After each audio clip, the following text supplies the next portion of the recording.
Good afternoon, good morning, good evening, everybody. Welcome to the last of the British Institute of Persian Studies webinars for 2024. This is Making Music in Iran from the 15th to the early 20th century with Amir Hossein Pourjavadi. I'm Andrew Newman. I'm sort of the outreach person here at the British Institute of Persian Studies. Amir Hossein holds a PhD in Near Eastern Languages and Cultures from UCLA and a second PhD in ethnomusicology from CUNY Graduate Center, City University of New York Graduate Center. He has extensive teaching experience at the University of Tehran and at UCLA. His scholarly contributions encompass the editing of several musical treatises, numerous articles, encyclopedia entries, book reviews, and CDs. Dr. Pourjavadi is also a proficient Persian setar player, having performed widely with a number of renowned Iranian musicians. So Dr. Pourjavadi will speak for 35 or so minutes. The balance of the time then will go for questions and answers. Again, may I remind attendees to please use the Q&A function at the bottom of the bottom there. We occasionally have had folks who have written in to say they're having trouble with the audio. We've just checked the audio ourselves, and the audio is working fine here. I'm in Edinburgh.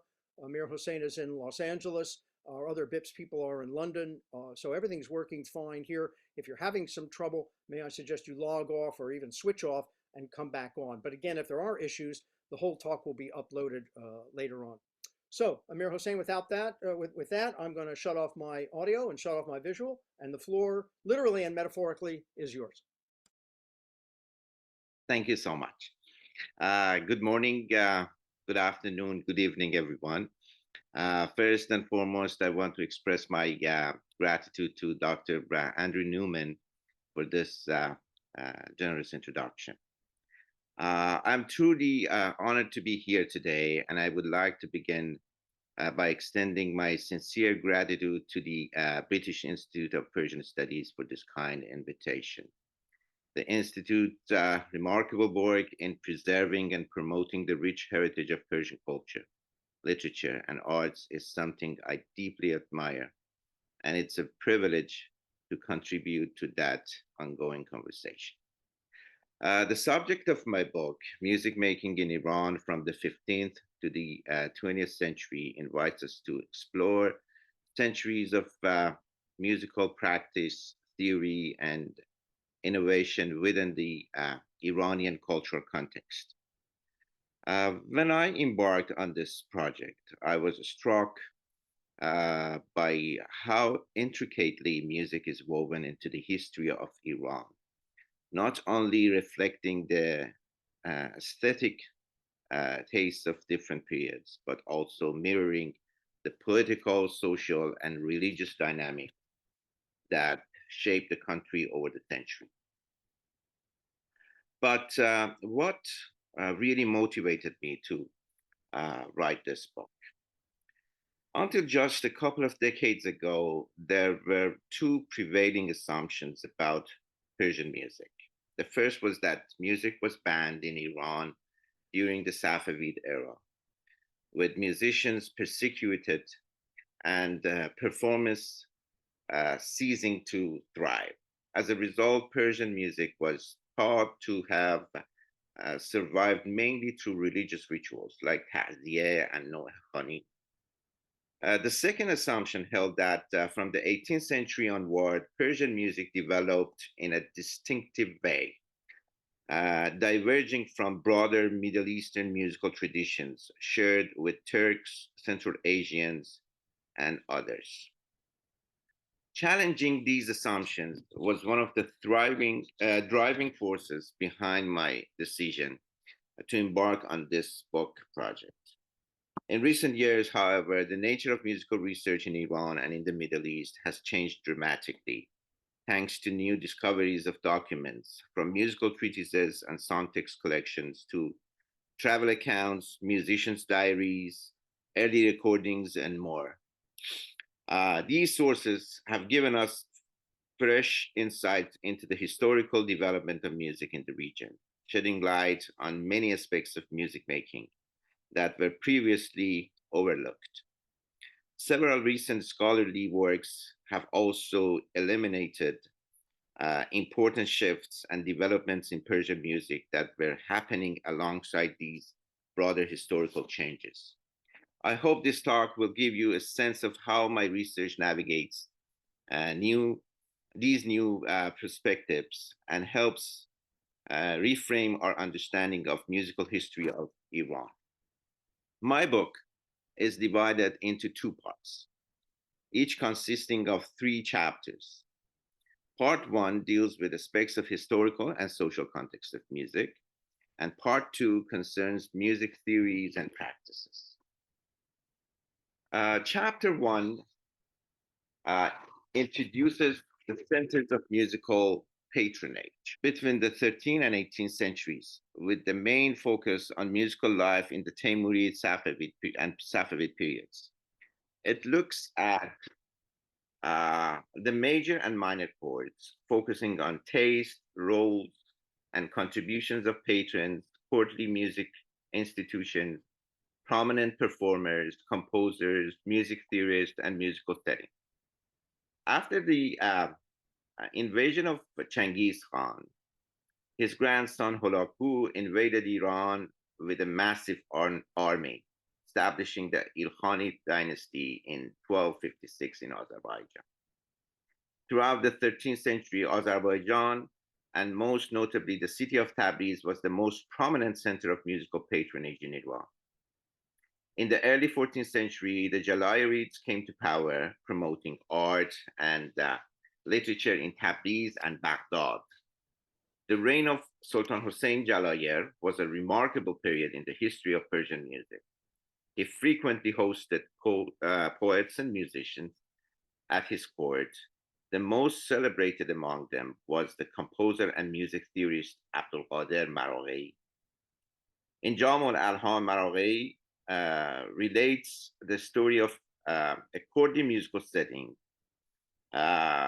gathering, referring to the most prominent composers and music theorists of the time, especially those who wrote commentaries on Safieddin Ormavi's Kitab al-Adwar in Tabriz in the second half of the 14th century. When Timur captured Baghdad in 1400, he took 4 artists, including Maraghi, and placed them in a cage and took them all the way from Baghdad to Samarkand. This is Timur in one of his gardens in Samarkand, and his court musicians. During the Timurid era, Herat blossomed as an unrivaled center of cultural vibrancy. Timur appointed his 4th son, Shahrukh, as the governor of Khorasan, who later emerged as his father's sole successor, progressively shaping Herat into a magnificent metropolis deeply devoted to learning, literature, poetry, painting, calligraphy, and performing arts. Both Shahrukh and his son, Baysongor, ardently patronized the arts, extending substantial support to myriad singers, instrumentalists, composers, and music theorists. In the early 15th century, Abdulqadir Maraghi relocated to Herat, where he wrote a significant portion of his musical treatises. So I basically talk about the early Timurid period in Herat, and then move on to the later period. The last Timurid potentate in Herat was Sultan Hussein Baygara, who ruled before the invasion of Uzbeks. During his, this is by Songor, Shahrukh's son, and this is Amir Ali Shir Nawai in one of the gardens of Herat again. During his long reign, he displayed more fondness for calligraphy, painting, poetry, music, dance, and Epicurean pleasure in general than for tedium of administrating his kingdom. Together with Mir Ali Shir Nawai, he elevated the fine arts to an unprecedented standard of excellence. Music was mostly performed in the formal, convivial majlises at the court and in exquisite gardens. In formal gathering, the musical setting was much more splendid, and the performance was arranged in a sequence of pieces called fatl, uh, rendered on various instruments such as qanun, oud, kamanche, ney, and accompanied mostly by male singers and dancers. In the beginning of this period also saw the emergence of many music theorists in Herat, who were patronized by mostly Amir Ali Shir Nawai, including Bannai, Obahi, and Jami, who all wrote musical treatises. So uh, the later period of Herat during the 15th century um, uh, was a magnificent era for musicians and music theorists. In the beginning of the 16th century, when Shah Ismail came to power in Tabriz, he showed less interest in the tradition of court music and Persian poetry, cultivated by these, predecessors, Uzun Hassan and his uncle Sultan Yaqub. It's interesting. He received a troupe of female court musicians and dancers from Sultan Hussein Baigara, but he refused to accept them, claiming that as a defender of the 12 Shiism, he didn't need to be entertained by such decadent companions. Shah Ismail was succeeded by his son, Shah Tahmasp, and Tahmasp, as a crown prince, had already studied painting, calligraphy in Herat, and was surrounded by some of the most celebrated artists and musicians of his time. In 1533, he made great efforts to endorse the Sharia law. He banned music making of every kind, except for the activities of musicians in the Nagara Khane, the ceremonial and military musical institution. This ban was accompanied by a brutal decree. Anyone caught playing a musical instrument would have their hands cut off. Under Shah Tahmasp's rule, court music in Tabriz experienced a significant decline. Nevertheless, other regions such as Herat, Mashhad, Gilan, Sistan, and Ray remained active centers of music where musicians continued to receive patronage from Safavid princes and Qazilbash governors. So I basically talk about all these centers of patronage and the Qazilbash princes, the Qazilbash governors who supported musicians and their taste and the musical treatises that they also commissioned to be written for them. The ban on music expired with the death of Shah Tahmasp and the accession of his son Ismail II. Shortly after his accession, all the singers and instrumentalists resumed their positions at the court, and music gained some of its former glory.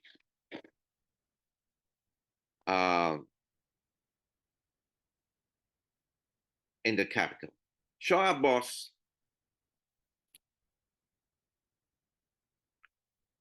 transferred his seat of power to Esfahan.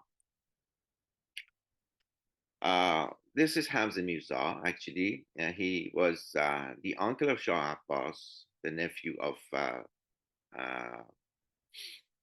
Ismail II, who was a great patron of musicians in his time. And he also studied actually music with two prominent court musicians, Ustad Shams Shalarqui, who is actually depicted in this image. He plays the Shalarqu, and he was also trained by Mir Sadruddin Muhammad, who later wrote a musical treatise for Shah Abbas. Shah Abbas transferred the seat of power to Esfahan, and soon after began to make great efforts to establish a centralized state in Iran. Beginning with Shah Abbas, all 17th century potentates had two or three composers at their court who wrote laudatory songs on various festive occasions.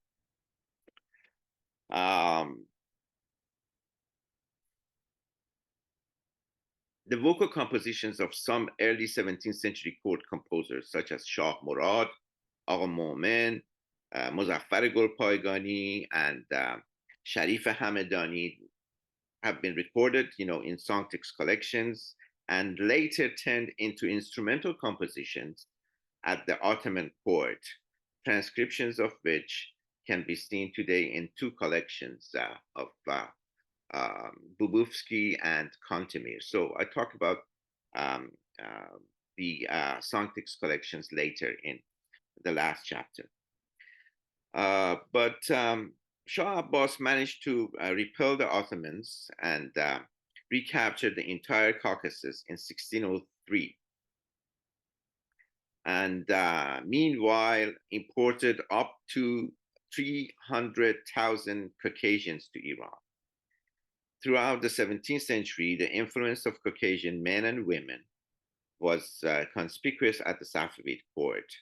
The harem also became a multicultural environment where the queen, wives, concubines, and ladies in waiting were predominantly Georgian and Caucasian, Circassian, sorry.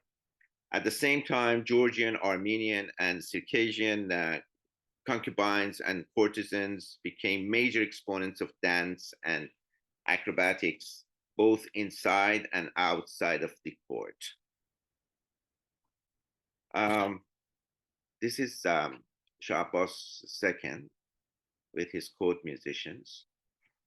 And this is Shah Suleiman. And it's quite interesting that we know the names of all these musicians who are depicted in this picture.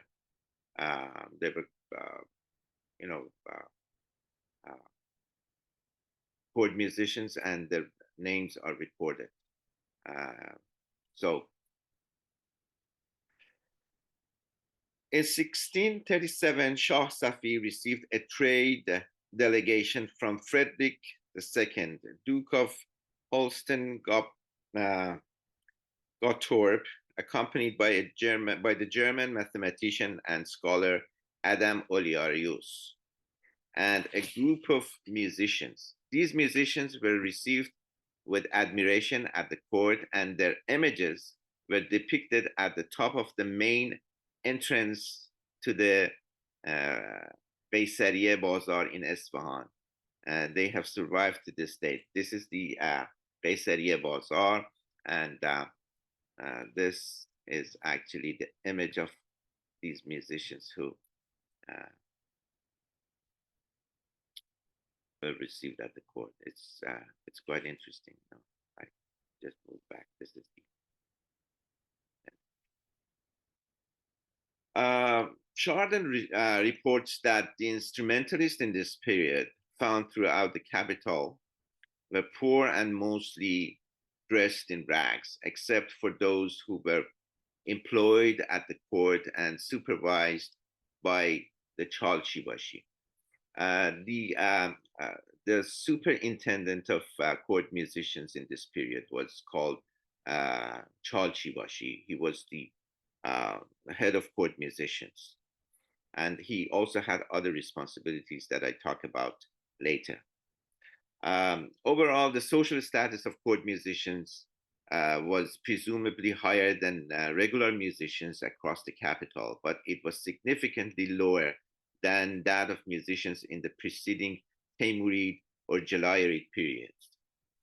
As indicated earlier, at the court of Jalayirids in Tabriz, composers and musicians enjoyed a respected status and collaborated closely with the court elite circle, including poets, literary figures, and members of the ulama. In the second half of the 17th century, however, the attitude of Shiite ulama was conspicuously hostile towards music. Chardin says that at court banquets, the clerics used to leave the audience hall whenever the musicians entered. Chapter 2 provides a background to the roles and classes of professional female performers. In the period between the 16th and 19th century, female performers largely fell into two groups of concubines and courtesans. Concubines were mostly slave women who were selected, who were related to rulers, princes, or governors through ownership or temporary marriage, and performed only in the haram or in the houses of the nobility when there were all female gatherings. Courtesans were upper class prostitutes in urban centers who entertained men with their music, dancing, culture, and wit in their own houses, and were also invited occasionally to perform at the courts of potentates and governors. Two distinctive narratives emerged regarding the roles of courtesans, one shaped by European travelers who focused on the public aspects of their lives, and another seen through the lens of Persian historians who emphasized their intellectual and artistic contributions. While European accounts often centered on the courtesans' financial dealings, public performance, and interactions with the royal court, Persian sources highlight their talents in poetry, music, and their important role in shaping the cultural life of Iran's cities. These dual narratives offer a rich and complex portrait of these women. Chardin claims that there were 14,000 registered courtesans and prostitutes throughout the capital who paid the substantial amount of 13,000 tomans in taxes. He adds that the same number of courtesans were unregistered, for they didn't want to be labeled officially as public women. Chardin reports that there was a group of 24 upper-class, well-dressed, educated courtesans at the service of Shah Suleiman, and that these performers were celebrated as the most renowned and superior courtesans of the country. This group of upper-class and well-dressed women was supervised by a madame, Khanum, who was herself a senior courtesan at the court.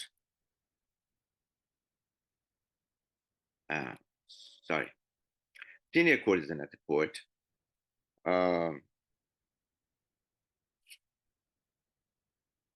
They used to live in different neighborhoods of Isfahan, and it was the responsibility of the madame to assemble them for each event or court banquet. He adds that each courtesan in the royal troop had a support staff of 2 maids, male servant, a cook, a groom with 2 or 3 horses.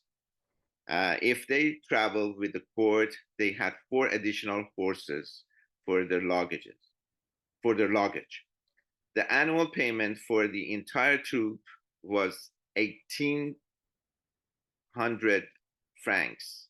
In addition to this, they received a certain quantity of fabrics for their dresses. Likewise, a sufficient food allowance was sent to them from the court. Some of them made as much as 900 ekos, but the level of their salary depended on the Shah's appreciation of their art. This was not the only sources of income. For some nights, they might be paid as much as 50 pistoles. Each member of this troop was identified by the amount of money she demanded for each performance, such as the 10 toman or 5 toman or 2 toman girl. Each toman equals 15 ekos in France. None of them asked less than 1 toman. And when she could not command that much, she was let go and took her and another one took her place. As I said, Tahmasp banned music, but why he did so? I further explained that he banned music mostly because of the activities of these courtesans. And it's quite interesting that scholars who have studied the sources of the Safavid period, when they encountered the courtesans, they didn't realize that what was the generic term that was used to refer to these courtesans. Camphor clearly refers to their names. They were called Qawwal. It's quite interesting that we know Qawwal was mainly the performer of Sufi music, especially in India. But it's interesting that in Iran, the word Qawwal or the name Qawwal was specifically used for courtesans, and the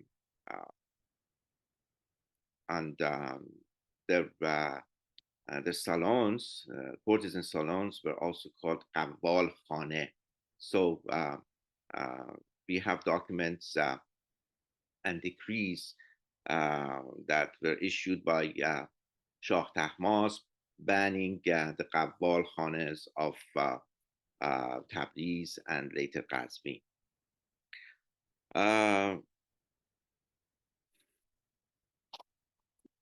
Throughout the 17th century, courtesans, along with the broader community of musicians, were overseen by the Chalchi-Bashi, who was responsible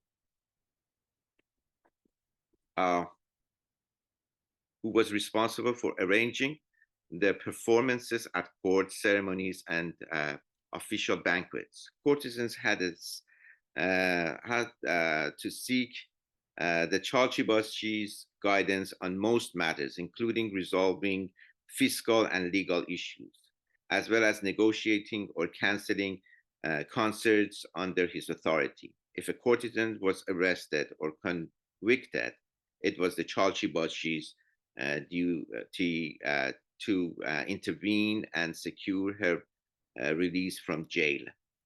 So the Chalchi-Bashi was the superintendent of courtesans, and he was also in charge of composing songs for them. As I have discussed elsewhere, the Chalchi-Bashi was typically selected from among the court composers, and part of this role involved composing laudatory songs for major events, such as the king's coronation or the conquest of neighboring territories. One of the most influential Chalchi-Bashis of the early 17th century was Aga Momen Musannef, whose collection of songs has survived to this date. This is one of the pages of his collection. These are the songs that Aga Momen composed for the accession of Abbas II. تصنیف عراق که از جهت تخت نشستن پادشاه فردوس مکانی ساخته شده بود.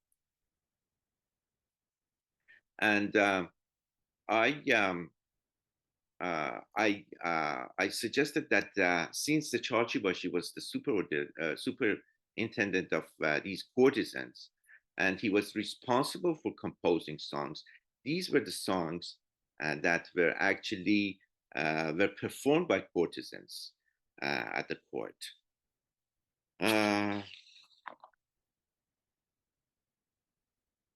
This is another song which was composed for the Shah Abbas the first, and it was composed in Farahabad. باز از دل نی ناله و فریاد خوش است، میخوردن و سیر فرهاباد خوش است. And the song, has different sections. It starts with the sarkhane and the zail, and the second sarkhane, in which the second theme is introduced, the third sarkhane, the third theme is introduced, and yeah, and the zail is the ritornello of.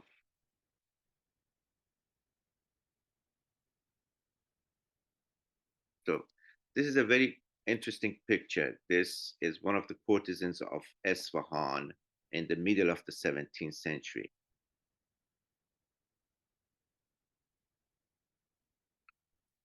And this is another one.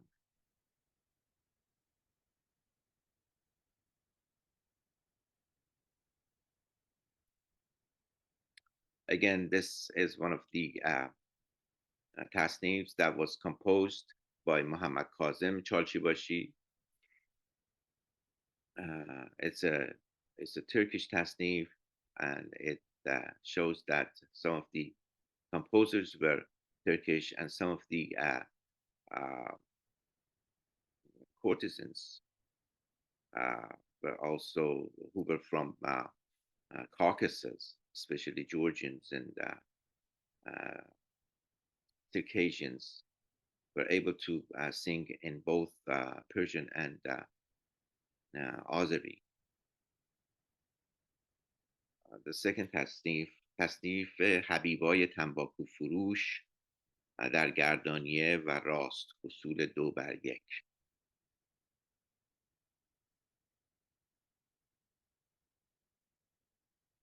Okay. Kari Khan came to power. When he came to power, he soon established a courtesan district called Khair in the Kharabat quarter of Shiraz, where he gathered and even imported between 5,000 to 6,000 courtesans. He also patronized musicians and especially courtesans in Shiraz. And this particular image is actually the image of Shah Nabad, who was Karim Khan's own concubine, and he was frequently invited to the court to perform. And we know that when she died, Karim Khan was very sad and depressed. So Karim Khan himself actually commissioned one of the painters of his court to paint the image of this courtesan, Shah Nabad.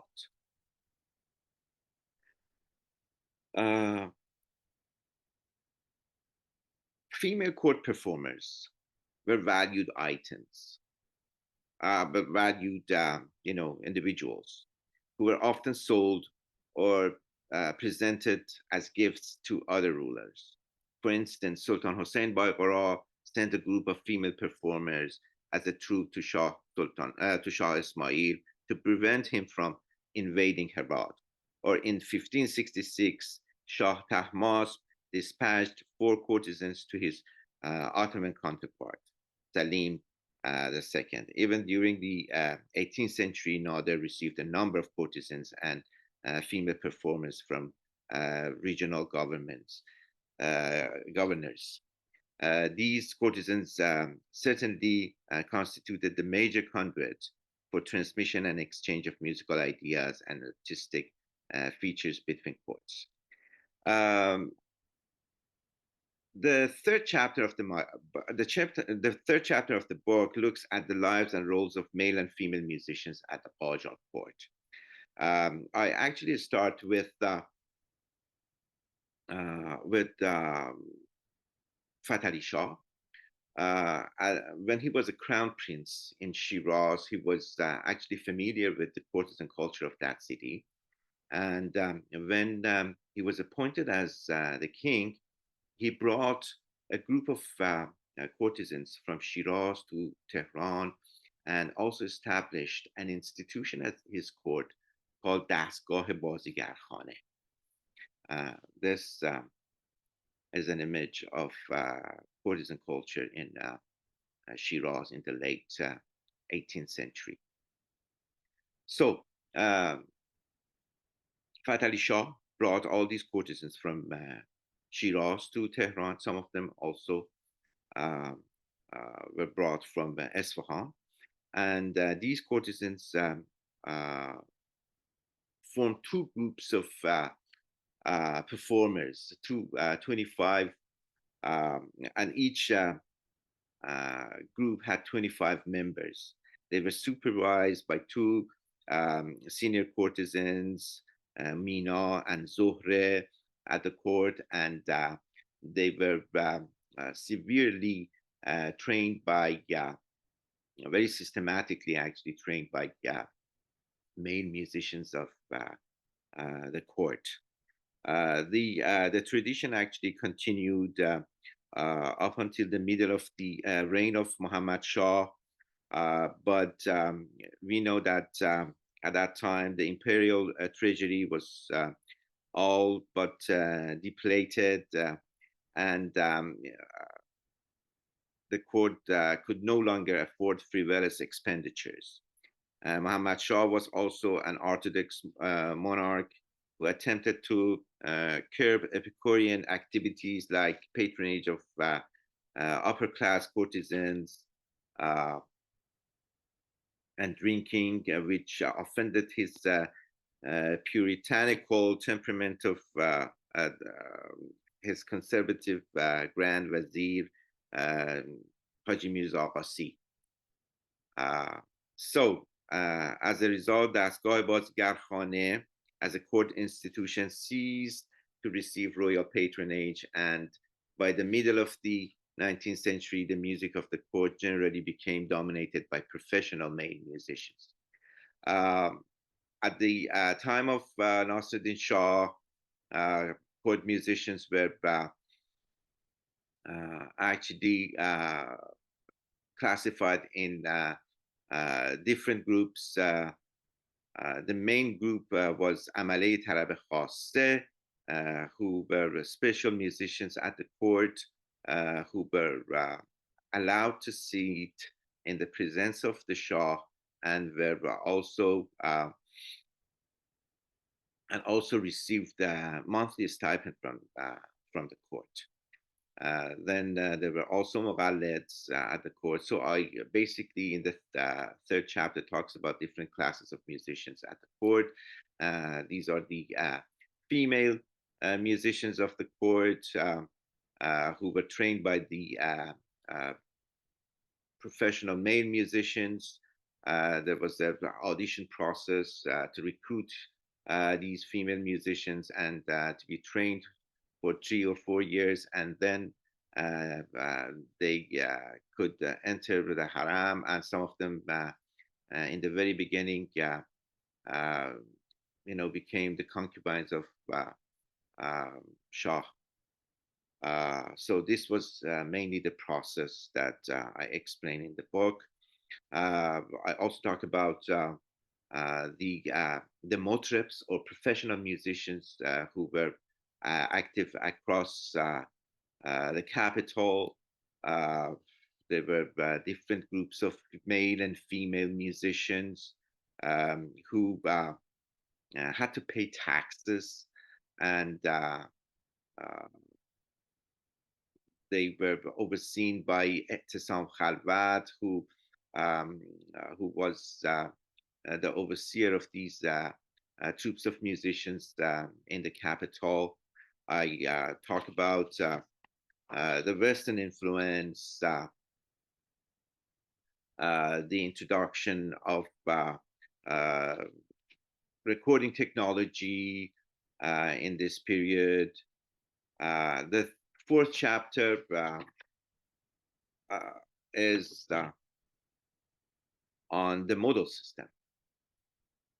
I mean, part 2, which concerns the theories and practices, starts with the fourth chapter, which is on the modal system. I talk about the early modal system in Iran, and then move on to various terminologies dastan, parde, maqām, what these classes of modes were, and how they were influenced by other cultures.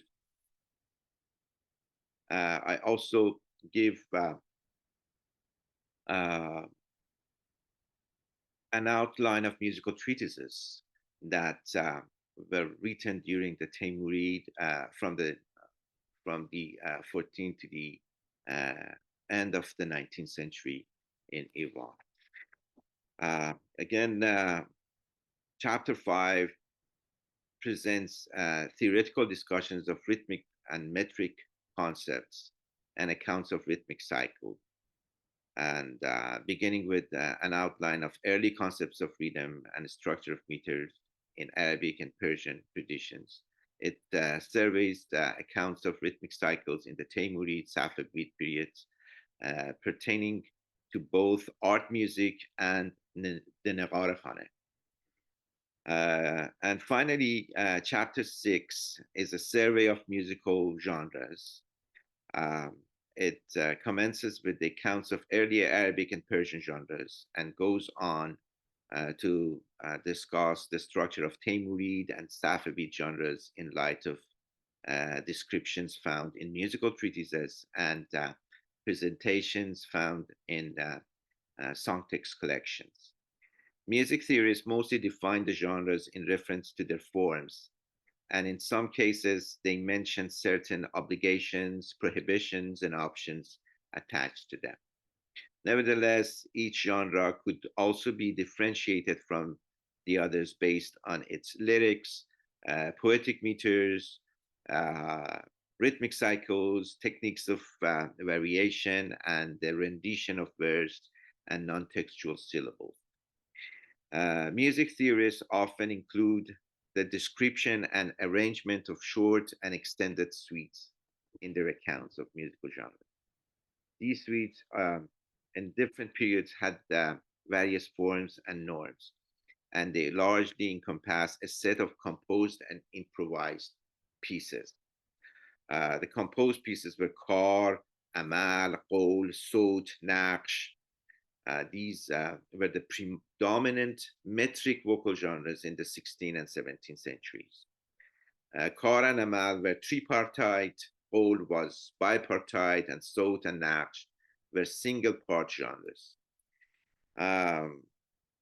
Additional genres included two subgenres of taraneh and rikhte, and two instrumental genres, pishro and arasbari, and also two Turkish Caucasian genres, Varsaqi and arasbari, were widely performed throughout the Safavid period.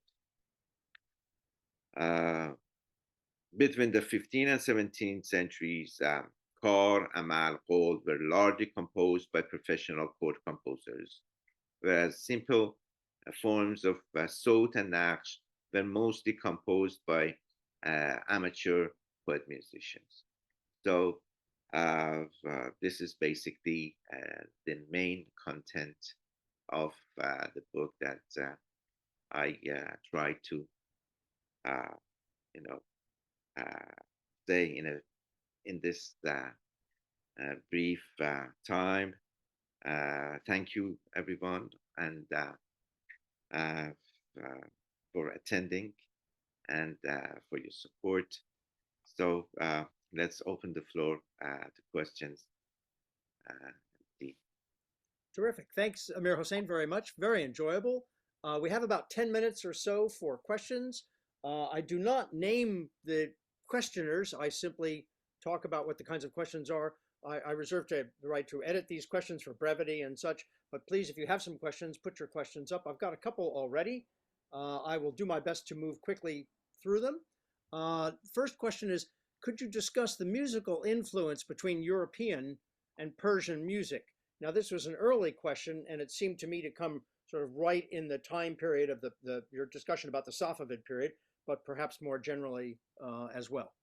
Yes, the influence of Western music is something that I discuss in the third chapter of my book, and it mainly happened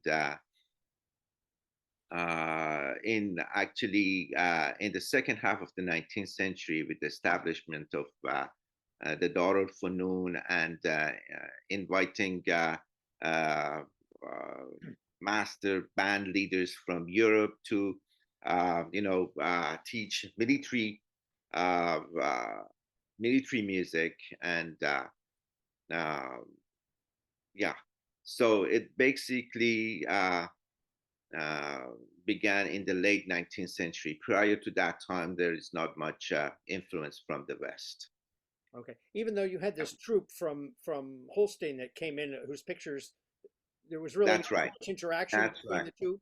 But unfortunately, we don't know much about them. We don't know for how long they stayed in Iran and what was the impact. We know that Shah Suleiman, for example, received a harmonium from a ruler in France, and the harmonium stayed in his court uh, for 2 or 3 decades up until the end of the Shah Sultan Hussein's reign. But after that, we don't know what happened, and we have no idea whether there was anyone to actually play these instruments at that time. A question about the terminology that was being used, terms like courtesan and madame and prostitute, are these sort of charged words? That's They true. add That something? What do they add to the nature of our understanding of their artistic performances and their work? yeah. Well, the, the the thing is that it's very difficult to talk about it. It's very uh, yeah. We know that these were some of them were upper class courtesans uh, who also were active, in the capital, and they charged. They saw clients at nights in their home, and were also associated with the court. So the nature of information about these courtesans is very limited. But yeah, I'm trying to gather, information from different sources and put them together and see what the big picture is. But still, we are lacking so much information about them. Okay. Another question about the interaction between music and dance and poetry. Uh-huh. Uh, the interaction between music and dance, unfortunately, uh, there is not much information about the interaction between music and dance. Well, we know about the dance forms that were performed in the 18th century, and I wrote an article on the subject. I can refer you later to that article, but it's a very broad topic, and I can't really, talk about it at this time. But Okay. A question about the influence of pre-15th century uh, music in Iran and what was its nature, and can we see it later on? there's so much influence from the Mongolia. Uh, when the uh, when the Mongols actually came to Iran, uh, I uh, I presume that they brought the courtesans, and this courtesan culture actually started from them because they were also influenced by the tradition in China. So we know about the courts of Horaku and his successors, how they patronized female musicians at their court, and how they assimilated actually very quickly Persian music and integrated it into their own uh, courtly musical culture. So I talk about it in the introduction of the first chapter. All right. Here's an interesting question that I have no idea what's going on here. Can you tell us something about the systems of musical notation? Mhm. The system of musical notation. Well, the system of musical notation. When when Muslims actually started to translate Greek sources to Arabic, they became familiar with the Greek system of musical notations, and they adopted it. And they used this system only for, uh, for didactic and uh, well, they use this system only for transcription of very short pieces, but it was never used for didactic purposes or transcription of their songs. Um, uh, the Western notation was indeed introduced to Persian music or Persian culture in the middle of the 19th century. Prior to that time, there was no system of musical notations known in Iran. I have a couple of questions that I'm going to put together about music and the clerics. So one of these questions is, why do you think music was banned by the clerics? And then further along, um, a little bit of additional detail, the Islamic restrictions on Persian music, and here the function of Persian Judaism, Jewish music, on keeping the Persian musical heritage. So I'm kind of combining a couple of questions here in the interest of time. Yeah, well, as I just said, the main reason music was banned during the Safavid music was its association uh, with prostitution and these courtesans, I would say. Uh, so and uh, as I just mentioned, but the influence of what was the second part of Well, your there's a couple question? of questions on this. The influence of music of religious minorities in general. So the specific one was that was a general question, but then there's another one about the Persian Jewish Yeah, tradition. unfortunately, we have no information about the music of minorities during the 16th or 17th century in Iran, uh, or I wasn't able to find anything. But yeah, Jewish musicians were very active throughout the 18th and 19th centuries. Um, Again, but it's quite interesting. We have the record of one Jewish musician who entered the Qajar court, and uh, and uh, and it's written that every Jewish musician who entered the Qajar court and wanted to pursue his career there, he had to convert to Islam, and we had Jewish musicians who were active across the city, the main cities like Shiraz, Isfahan, and Tehran. But as soon as they wanted to enter to the court system, they had to convert to Islam. This was the system. A couple of questions relating to the music of ordinary people or popular music, for example, at weddings or in villages or tea houses, traveling musicians. Is there any information there about these? There is very little information about this. I discuss it in my book. There were so many music troops who came from different regions, and they were active in the 19th century and also in the 18th and 17th century. But we don't have much information about the nature of the music and dance that they performed, unfortunately. Much of information is uh, germane to the court music.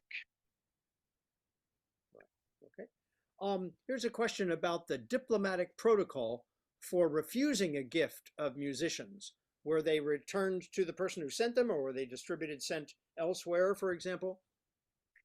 Well, except for one case that we know, Shah Ismail refused to accept them.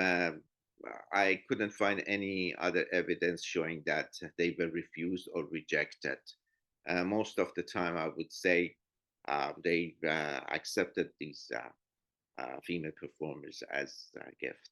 Do we have examples of Iranian rulers who send out, if you will, Yeah, similar we gifts? have we have We have Shah Tahmasp, who sent out a few female performers to Sultan Salim in Ottoman court, and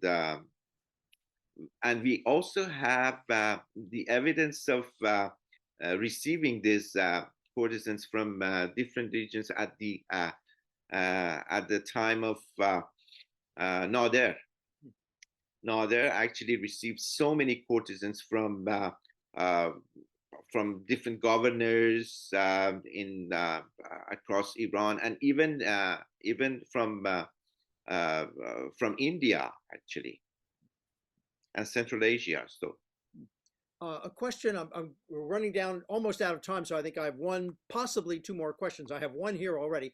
Was music mostly performed with poetry, or was it performed solo on its own? That's a very good question, actually. It was mostly performed with poetry, and even those who performed instrumental music, they performed vocal music instrumentally. So poetry was the main. So it was basically vocal music. Yeah. Were some of the poets, for example, again in the Safavid period, were the well-known poets? Was their music? Do we have evidence that their poetry was set to music? Yes, very much so. Especially in these song text collections, one or two verses of major poets may have been used and set to music. Yeah, that was very common, actually. All right. Well, I want to thank you, Dr. Pourjabadi. Absolutely terrific talk. Absolutely fascinating. May I thank all the attendees who listened and those who sent in questions. Thank you again very much. May I wish everyone a happy end of 2024. And again, there was mention of our 29 January, I believe it was, webinar on seed transformation in the early period, which will also promise to be very interesting. That will be in 2025. So may I take this opportunity to wish everybody a happy 2025 occasion as well. And on behalf of Dr. Pourjabadi and the British Institute of Persian Studies, may I wish everybody a good morning or a good afternoon or a good evening. And thank you very much. We'll see you in 2025. Bye-bye now. Thank you very much. Thank you.